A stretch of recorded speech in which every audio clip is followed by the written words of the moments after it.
Hello, we are back on the Bethany Sports Beat as we finish up the winter athletic season here, which means we're going to talk women's basketball at this time. And in order to do that, we need to bring in the head coach, Lyle Jones. And coach, all in all, as you look back on the season, right around the 500 mark, you get the team in the playoffs. You have the big win at home versus MLC in the conference tournament.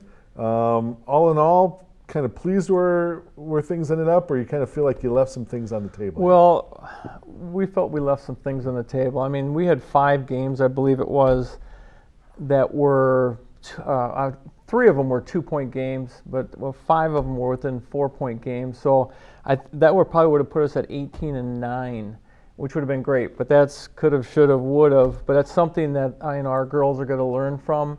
We get into the close games at the end, getting that execution down. I know 3 of those games that were 2-point games, we had the ball with 10 seconds to go and we didn't score. So, and we've worked on that stuff in practice. So yeah, we felt we left a little on the table. We want to do much better next year. Statistically, you look at the team, and obviously the top 2 players that come in there, Haley Sandine and Minnie Frederick Childress coming in there. As far as scoring, and certainly Minnie, what she does for you guys defensively. But also during the season, some strong contributions. Brooke Henning came in and definitely made an impact. Dakota Ellenhuisen. There were contributions up and down this roster. There were, all over the place. You talk about Minnie, nobody presses us because of her. And she puts an extreme amount of pressure on the perimeter players, and they're always aware of where she is. I know Brooke, early in the year, she came off a knee injury, and she just got more confident and got rid of the brace. And there were two games where she stepped up and basically, made 2 huge plays that won the game. She hit 2 threes in both of those games, and then proceeded to get a block on the next time down the floor. We get possession, and the game's over. So, everybody on the team at some point in time during the season does step up, and we've had that throughout the whole roster. A couple other plays, you talk about stepping up, hitting threes. I remember Taylor Schultz a couple times hit some big, and Rachel Sorensen, some huge threes, especially in clutch play right at the end of the season. Rachel's one that's really come on. Taylor Schultz, she's been steadily getting better. Our playoff game with MLC, Taylor hits a 3, and I believe Rachel might have hit 3 in a row, kind of sealed the deal there. And, Taylor's coming off the bench and having limited playing time. She's basically a freshman eligibility, but the learning curve for her has gotten better, and she goes against Minnie every day, and so that's made her better, and she appreciates that. But, the players are stepping up, and it's nice to see some of those players that are going to be seniors or juniors next year really step up, because we're losing 3 nice players.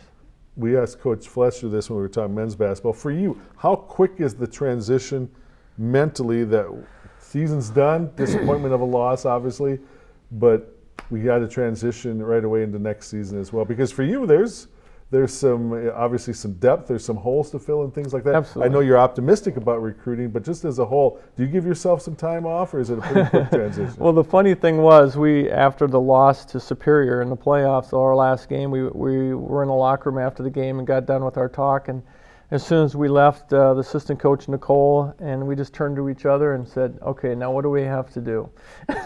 And so it's pretty much immediate. You kind of try to compartmentalize things because you have the emotions of seniors leaving and their last game and so forth, but you also have to turn right away and look at what do we have to do for next year, and you don't give yourself a lot of time, and it's on to the next year. Yeah. But obviously with players like Haley Sandine and Brooke Henning, kind of that in and out combination, there's some strong anchors there to build on. Oh, absolutely, and we've got some nice freshmen coming in that we're going to lose 3 great starters, but some major holes to fill. But I think the freshmen coming in, there's going to be a little learning curve there.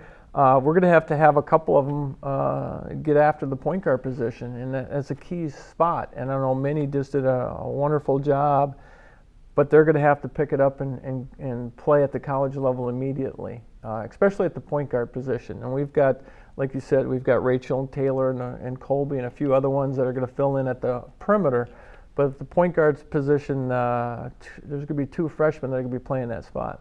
All right, but once again, Vikings 500 kind of on the season, obviously getting a spot in that UMAC tournament with the home win and getting to the semifinals. All in all, congratulations on a really fun season. That's Lyle Jones, and I'm Don Westfall. We've been talking women's basketball here on the Bethany Sports Beat.